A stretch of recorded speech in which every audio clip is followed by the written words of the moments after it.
Welcome back to placement diaries. First year, second year, even third year तक हम यही बोलते रहते हैं कि अरे प्लेसमेंट कौन लेगा, हम तो अपना खुद का स्टार्टअप करेंगे। But in final year situations are different. तो आज हमारे साथ ऐसे सीनियर हैं जिन्होंने अपने प्लेसमेंट के साथ खुद का स्टार्टअप भी किया है। And most important, I am so excited to introduce and welcome Suman sir. Sir पहले तो आप अपने बारे में कुछ बताइए। हेलो, मेरा नाम सुमन कुमार है। Mechanical final year student, placed in Honda motor car India limited, cofounder of team Dronipic and alumni of team आविष्कार।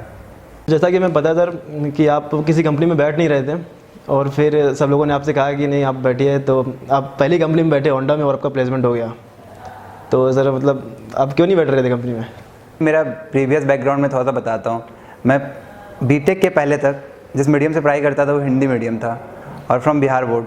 तो मैं एलिजिबल नहीं था बैठने के लिए, no doubt. Like my 10th percentage 64%। और जितनी कंपनीज आई थी होंडा के पहले तक वो 10th 12th की कम से कम मिनिमम रिक्वायरमेंट 65% रखती थी। तो नो डाउट फर्स्ट फैक्टर ये था जिसकी वजह से हमने बैठते थे। एक या दो कंपनीज में जैसे एजुकेशनल बैकग्राउंड की कंपनी थी उसमें बैठा भी था। So what is the procedure of selection in Honda? Procedure सारी कंपनी जैसा ही था। लाइक उन्होंने पहले सीजी और परसेंटेज के बेस पे स्टूडेंट को सेलेक्ट किया फॉर द रिटन टेस्ट। और रिटन टेस्ट दो टाइप के रिटन टेस्ट हुए, पहले एप्टीट्यूड देन टेक्निकल। उन एप्टीट्यूड और टेक्निकल टेस्ट के बेस पे उन्होंने कुछ नंबर पर स्टूडेंट को सेलेक्ट किया, लाइक 50।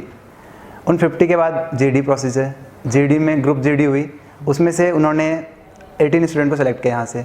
फिर कॉलेज लेवल पे टेक्निकल इंटरव्यू हुआ उन 18 स्टूडेंट का, उनमें से उन्होंने 10 लोगों को फिर से इंटरव्यू के लिए बुलाया। That is like technical and HR round, जो कि चंडीगढ़ में हुआ था।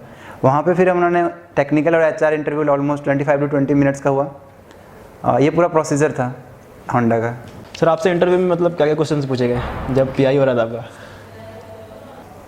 जब कॉलेज लेवल पे टेक्निकल इंटरव्यू हुआ तो उनमें उनका रिएक्शंस यही था कि आप मेरी कंपनी क्यों ज्वाइन करना चाह रहे हो, आप एमएस क्यों नहीं करते हो, या आप अभी तक कैसे बचे हुए थे, मतलब अगर आप में इतना टैलेंट था तो आप रुके कैसे हुए थे। तो मैंने उनको एक्सप्लेन किया कि पहले तो मैंने ये एक्सप्लेन किया कि मैं अभी तक क्यों बचा हुआ था। लाइक मेरी परसेंटेज इतनी कम थी कि मैं किसी और कंपनी में नहीं बैठा।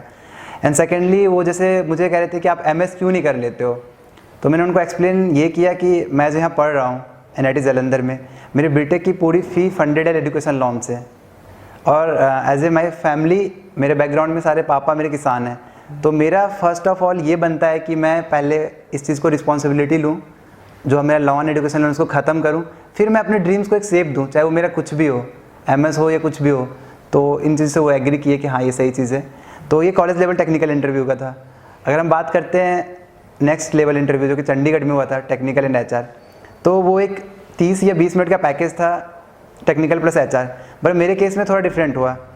ये ऐसा हुआ कि जब मैं इंटरव्यू देने के लिए गया तो पूरा टेक्निकल राउंड चला। लाइक कि जैसे इंटरव्यू स्टार्ट हुआ और हम टेक्निकल क्वेश्चंस के बारे में अगर तुम बात करते हो, क्या जानना चाहते हो टेक्निकल क्वेश्चंस क्या थे, तो यार क्वेश्चन कुछ नहीं था। उन्होंने कहा इंट्रोड्यूस योरसेल्फ। तो मैंने इंट्रोड्यूस योरसेल्फ में मैंने वो सब कुछ बताया जो मैंने किया था अपने कॉलेज लाइफ में, starting from my first year project like bowling machine to team Aavishkar, then after sensors, जो सेंसर मैंने डेवलप किया कॉलेज लाइफ में, या जो फिर मैंने एक्स्ट्रा चीज़ें इनिशिएट की जो कि कॉलेज में अभी तक नहीं हो रही थी। लाइक मैकेट्रॉनिक्स के ऊपर कोई काम नहीं हो रहा था, या फिर मैकेट्रॉनिक्स लैब उतनी अच्छे से डेवलप्ड नहीं थी। तो मैंने उन चीज़ों को बताया कि उनकी इंपॉर्टेंस क्यों है। जैसे फॉर एग्जांपल जो उनको सबसे अच्छी लगी मेरी बात की, जैसे कि हम ATV बनाते थे टीम आविष्कार में, तो हमने उनको बताया कि आज तक जैसे ATV बनती है तो उसकी एक सॉफ्टवेयर से एनालिसिस होती है कि एनालिसिस किया, हमने जाना उसका स्ट्रेस स्ट्रेंथ क्या है, ठीक है ओके। लेकिन हमने एक अलग अप्रोच उसमें लगाया with the help of sensor कि हम लाइव डाटा कलेक्ट करें, और ये चीज़ उनको बहुत अच्छा लगा। और मेरा पूरा इंटरव्यू ऐसा चला, ख़त्म हो गया। फिर मेरे पास कुछ ही चीज़ें जो बताना मैं चाह रहा था, तो उनका लास्ट ऑप्शन ये था कि मेरे पास तुम्हारा सारा टेक्निकल सुनने के लिए टाइम नहीं है, दैट्स डन। सर आपका पूरा इंटरव्यू हिंदी में हुआ था, तो सर मतलब इंटरव्यू में हिंदी या इंग्लिश में कोई फ़र्क तो नहीं पड़ता? यार ये हिंदी और इंग्लिश क्या ना, एक कम्युनिकेशन की चीज़ है। जब हम टेक्निकल की बात करते हैं तो वहाँ पे मैटर नहीं करता। अगर तुम्हारे पास कंटेंट है इंटरव्यू में जो कि इंटरव्यूअर सुनना चाहता है, और जो तुम बता रहे हो जेन्युइन चीज़ है, वो इंटरेस्टिंग चीज़ है, तो लैंग्वेज मैटर नहीं करेगा। लैंग्वेज तब मैटर करता है ना हम जब चीज़ों को फ्रेम करना चाहते हैं। जैसे कि हमें कोई चीज़ नहीं आ रही है और हम उसको मतलब कि एज ए फेस करना चाहते हैं, कुछ मतलब फ्रेम करके कि हाँ घुमा फिरा के बोलना चाहते हैं, तो लैंग्वेज मैटर करती है। अगर तुम्हें कोई चीज़ आता है और बहुत अच्छे से आता है, तो तुम किसी भी चीज़ में बोलोगे ना तो सामने वाला समझ लेगा, क्योंकि वो उस फील्ड का मास्टर है। लाइक वो उस फील्ड में 20 साल से काम कर रहा है, तो तुम उस फील्ड की टूटी फूटी कोई भी लैंग्वेज में बोलोगे मैटर नहीं करेगा। बट फिर भी मैंने इंट्रोडक्शन तो इंग्लिश में दिया था, लेकिन जैसे क्वेश्चन आंसर स्टार्ट हुए तो उनको लगा कि मैं हिंदी में बोल रहा हूँ 2-3 बार बीच बीच में रुक के, तो उन्होंने कहा कि लेट्स कंटिन्यू इन हिंदी, और हमारा पूरा इंटरव्यू हिंदी में चला था। और जैसे कि इंटरव्यू या लोग प्लेसमेंट के पॉइंट ऑफ व्यू से सोचते हैं कि कम्युनिकेशन एक बहुत बड़ी चीज़ है। बहुत लोग तो ऐसे है कि फर्स्ट ईयर से आके अपने आप को कम्युनिकेशन में डुबा देते हैं कि बस अब इंग्लिश ठीक कर लेना है। यार जैसे जिस बैकग्राउंड से हम आते हैं, जैसे फॉर एग्जांपल मैं बात करूँगा राजस्थान और बिहार के लोगों के लिए, या जो हिंदी मीडियम से होते हैं, राजस्थान बिहार या एमपी की हम बात नहीं करते, ठीक है। वो क्या होता है ना, 12th तक हिंदी में पढ़ते हैं, मतलब वो नर्चर्ड हुए रहते हैं हिंदी में, ठीक है ना, एकदम हर चीज़ हिंदी में पढ़ते हैं, और यहाँ आते एकदम से इंग्लिश होता है, और फिर वो एकदम रेस में आ जाते हैं कि अब बस इंग्लिश हो गया। पहले तो सब चीज़ इंग्लिश हो जाती है, तो उनके लिए सबसे डिफिकल्ट हो जाता है कि अब तो सब कुछ इंग्लिश हो गई। फिर भी वो टेक्निकल पार्ट मैनेज कर लेते हैं, लाइक आवर कोर्स सब्जेक्ट, और इंग्लिश में फिर उनको लगने लगता है कि हम इंग्लिश के लिए कुछ करें। नो डाउट मैंने भी कुछ किया था फर्स्ट ईयर में, लाइक आरोहण में 2-4 बार जीडी करने गया था, पर फिर भी वो चीज़ नहीं हो पाती है जो हमने बचपन से हमारे अंदर भर चुका है हिंदी। तो मैं कहूँगा कि यार कम्युनिकेशन के पीछे इतना भागने से अच्छा ना उसको ट्राई करो कि बिल्ड हो जाए, ठीक है। उन लोगों के साथ रहो जो कि इंग्लिश में बात करते हैं, पर इसको ऐसे मत लो कि ये तुम्हारी निगेटिव चीज़ है कि तुम्हें कम्युनिकेशन नहीं आती, इंग्लिश तुम्हें नहीं आती, दैट्स ऑल, तुम फिनिश हो, तुम्हारा ना प्लेसमेंट हो पाएगा, ना तुम पीपीटी अच्छी दे पाओगे। या और भी जैसे प्लेसमेंट की बात करें तो क्या चाहिए होता है, प्लेसमेंट होता कैसे है, कंपनी आती सीजी के बेसिस पे छांट देती बच्चों को, तो एक सीजी होनी चाहिए जिसके बेसिस पे तुम उसमें छटो ना, मतलब तुम आउट ना हो, तुम बच जाओ कि कंपनी तुम्हें बैठा देगी पेपर में। जब तुम पेपर में बैठ गए तो वहाँ पे तुम्हारा चलेगा टेक्निकल एंड एप्टीट्यूड टेस्ट, कि एप्टीट्यूड और टेक्निकल आता है, तुम्हारा पेपर निकल जाएगा। फिर आती बात इंग्लिश की, जीडी।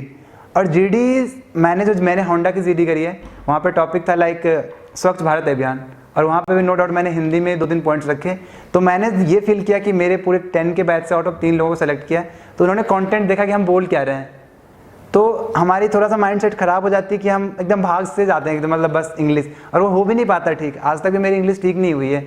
आज मैं ड्रोन का वर्कशॉप देता हूँ या कुछ भी बड़ी सी चीज़ें करता हूँ तो मैं हिंदी में करता हूँ, क्योंकि मैं कॉन्फिडेंट फील करता हूँ हिंदी में। सर ऑनेस्टी कितनी ज़रूरी होती है मतलब इंटरव्यू में, सच बोलना चाहिए या फिर कुछ भी? यार ये डिपेंड करता है, तुम्हें पूरा ईमानदार होने की ज़रूरत नहीं है। फॉर एग्जांपल एक कंपनी ने एक बंदे से पूछा कि आपने जो ये रिज्यूमे तैयार किया है ये कैसे तैयार किया है, नेट से देखा आपने? उसने कहा हाँ नेट से देखा है, पूरा नेट से।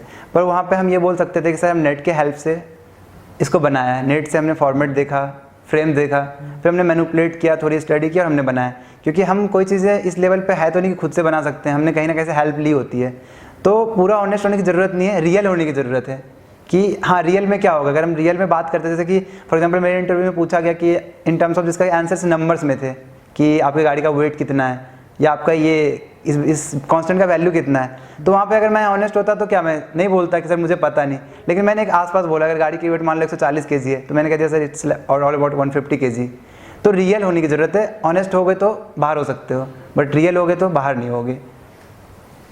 सर आप अपने स्टार्टअप के बारे में बताएं, मतलब आपने ड्रोन एपिक कैसे फाउंड की? यार जब ड्रोन एपिक एक टीम बनी थी ना, तो ड्रोन एपिक नाम नहीं था कुछ, ठीक है, पहले ये एक टीम बनी जो लोग क्वाडकॉप्टर्स बनाना स्टार्ट किए, ये बन गई। कॉलेज का बहुत अच्छा हेल्प मिला इसमें, मैं नाम भी बताऊंगा, और मैं इस हेल्प का नाम इसलिए बता रहा हूँ ताकि शायद ये चीज़ सबको पता भी नहीं आज के टाइम पे, बीटेक वाले को पता भी नहीं कैसी कोई चीज़ होती है। MHRD टेक्यूब 2 के अंदर एक प्रोग्राम है जिसका नाम है research R&D project for BTech, research and development product for BTech, ये प्रोजेक्ट फॉर बीटेक। तो ये था क्या, एटलीस्ट वो चीज़ था कि जो बीटेक के लोग हैं वो प्रोजेक्ट कब करते हैं, जब फाइनल ईयर में आ जाते हैं। तो उन्होंने कहीं ना कहीं मोटिवेट करना चाह रही थी ये चीज़ कॉलेज से कि अगर उनको हम 50,000 रुपीज़ दें एज ए इनिशियल फेज पे कोई प्रोजेक्ट करने के लिए, तो बच्चे नो डाउट सामने आएंगे नए नए आइडियाज़ लेके। वही हुआ, हम काम कर ही रहे थे अपनी खुद की फंडिंग से कि हाँ ड्रोन बनाना है, उसके बीच में ये चीज़ आई कि MHRD का कोई फंड है, हमने उनके लिए अप्लाई किया और नो डाउट हमें 50,000 मिला। हमें नहीं, कॉलेज में आई डोंट एग्जैक्ट मैं फिगर नहीं बता पाऊँगा, लेकिन मैं बता रहा हूँ कि ऑलमोस्ट हर ब्रांच से 1 या तो 2 बीटेक के प्रोजेक्ट सबमिट हुए हैं। और नो डाउट हमारे जूनियर्स को शायद ये चीज़ नहीं पता हो, वो पता करे अगर कोई इंटरेस्टेड है तो, और इसे मैं 3rd ईयर की स्टार्टिंग में मिल गया था। तो वो एक बहुत बड़ी बूस्टअप थी कॉलेज की तरफ से। यार तुम्हें अगर कॉलेज 50,000 दे रही, देखो अगर 50,000 तूने खुद से लगा दिया है और तुम्हें 50,000 कॉलेज दे रही है, और जब कॉलेज पैसा देती है जहाँ से कि मतलब यार 1000 रुपये निकलवाना मुश्किल होता है कोई ढंग के काम के लिए, तो बहुत बूस्ट मिलता है हमें। और वो मोटिवेशन था, बूस्ट था, सब कुछ था, और उसको हमने फिर से लगा दिया ड्रोन में अपना पैसा लगाते हुए। तो फिर एक बड़ी चीज़ फाउंड हुई और हमारा एक मतलब क्लियर होते गया गोल कि यार इसको क्या कर सकते हैं, क्या हम इसको कमर्शलाइज कर सकते हैं? नो डाउट नहीं कर सकते हैं अभी का जैसा माहौल है, पर हम इसको कैरी आउट कर सकते हैं। आज हम कॉलेज से जा रहे हैं तो हमने जूनियर्स को कैरी आउट करके दिखाएं कि जूनियर्स इसको कैरी आउट करते रहो कॉलेज में, क्योंकि अच्छी चीज़ है, इसको आगे कंटिन्यू करो। सर जब आपने स्टार्टअप किया था फिर प्लेसमेंट क्यों लिया आपने? यार अब बात आती है, जैसे इसने पूछा कि प्लेसमेंट क्यों लिया आपने, तो जैसे मैंने स्टार्टिंग में इंट्रोडक्शन में डिस्कस किया था कि मैं एजुकेशन लोन से पढ़ रहा हूँ, तो मेरी रिस्पॉन्सिबिलिटी बनती है कि जिन्होंने मुझे बचपन से अभी तक पढ़ाया पहले मैंने उन्हें फ्री कर दूँ। मैंने कहा ना मेरे कुछ खुद के ड्रीम्स होते हैं, वो सबको फुलफ़िल करने होते हैं, पर उनको फुलफ़िल करने के लिए किसी के ड्रीम्स मारने नहीं होते तुम्हें, किसी के सपने को मतलब नाकार के अपना सपना पूरा मत करो। लाइक मेरे पेरेंट्स का भी कुछ सपना है तो उनको पूरा करो पहले, तो उसी लिए मैंने प्लेसमेंट ली। और ये प्लेसमेंट होंडा में प्लेसमेंट एक बहुत बड़ी एक्सपीरियंस है।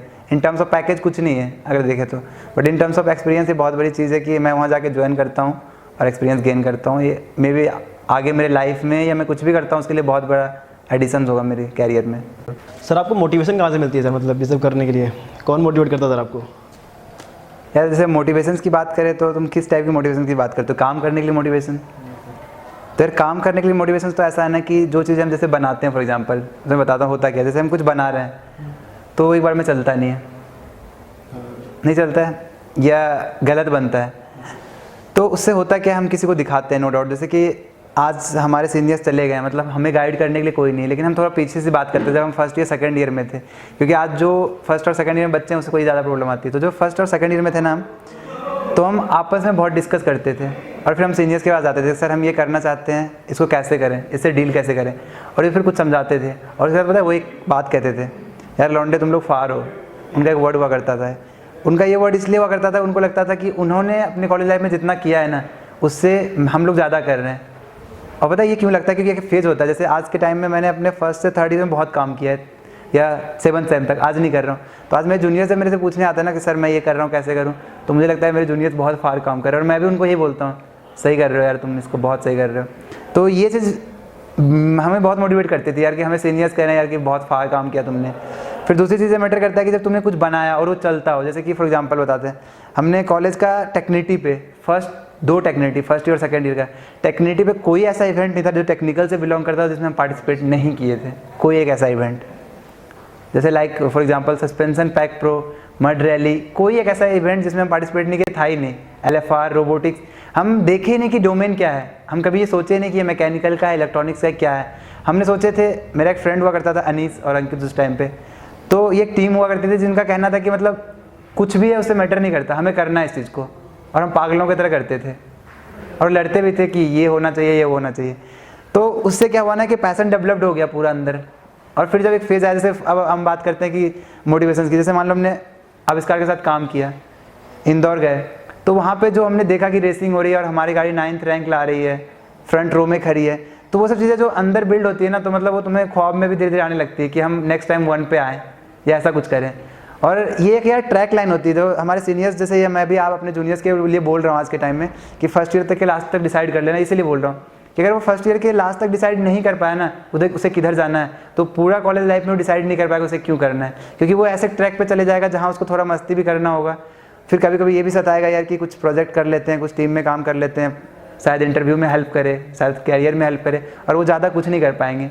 इसलिए फर्स्ट ईयर के लास्ट तक डिसाइड कर लो कि हमें करना क्या। अगर तुम्हें लगता है कि तुम्हें गेट करना है, सब कुछ छोड़ दो। अगर तुम्हें लगता है कि टीम करना है तो टीम में आ जाओ सब कुछ छोड़ के। या तुम्हें लगता है कि तुम्हें मतलब जो चीज़ कॉलेज में हो रही है, लाइक कॉलेज में कितनी चीज़ें हो रही है, फॉर एग्जांपल टीम्स है बहुत सारी, प्रोजेक्ट है, कल्चरल्स है, मूवी क्लब्स है, फोटोग्राफी क्लब्स है, इन ये जो चीज़ें हैं, क्या इन सब चीज़ों से नया भी तो कुछ होगा। आज एक ड्रोनिपिक टीम नया ही तो बना यहाँ पे, ऐसा कुछ टीम नहीं था जिसमें कि आज ऐसी टीम कॉलेज में कोई एग्जिस्ट ही नहीं करती जिसमें सारे ब्रांच के बच्चे होते हैं। मैकेनिकल अपने आप में बहुत डेवलप्ड है, इलेक्ट्रॉनिक्स अपने आप में बहुत बड़ी डेवलप्ड है, पर ऐसा कोई टीम नहीं था जहाँ की एक इंटरफेस पे काम हो, तो बनी ना ज़रूरत पड़ने पे। तो तुम्हें अगर किसी को भी लगता है कि ऐसी कोई चीज़ ज़रूरत है जिसको बनना चाहिए, तो वो बनाओ, आगे आओ, इनिशिएटिव लो, बनाओ, और फिर मोटिवेशन मिलेगी, तब मोटिवेशन मिलेगी। क्योंकि जब इनिशिएटिव लेते हैं ना तो हमें लगता है कि मेरी ये रिस्पॉन्सिबिलिटी है, और जब हमें कोई काम देता है ना कि तुम्हें ये काम पूरा करना है, तो हमें बर्डन होता है। तो बर्डन और इनिशिएटिव में ये फ़र्क है, किसी का काम लोगे किसी से कि सर आप मुझे कोई प्रोजेक्ट दे दो, या मैं कहीं मेरा नाम आ जाए बस इसलिए मुझे कोई प्रोजेक्ट दे दो मैं करूँगा, वो तुम्हारे लिए बर्डन हो जाएगा, नो डाउट नहीं कर पाओगे, कोई मोटिवेशन नहीं मिलेगी। खुद से कोई स्टार्ट करो, कोई इनिशिएटिव लो, चाहे वो कुछ भी हो, कोई फील्ड हो, गेम हो, स्पोर्ट्स हो। मैं ये नहीं कह रहा हूँ technical, it's not about technical, कुछ भी करो, खुद से इनिशिएटिव लो, मैनेज करो उनको, तुम्हें खुद में बहुत खुशी मिलेगी और खुद मोटिवेशन मिलेगा।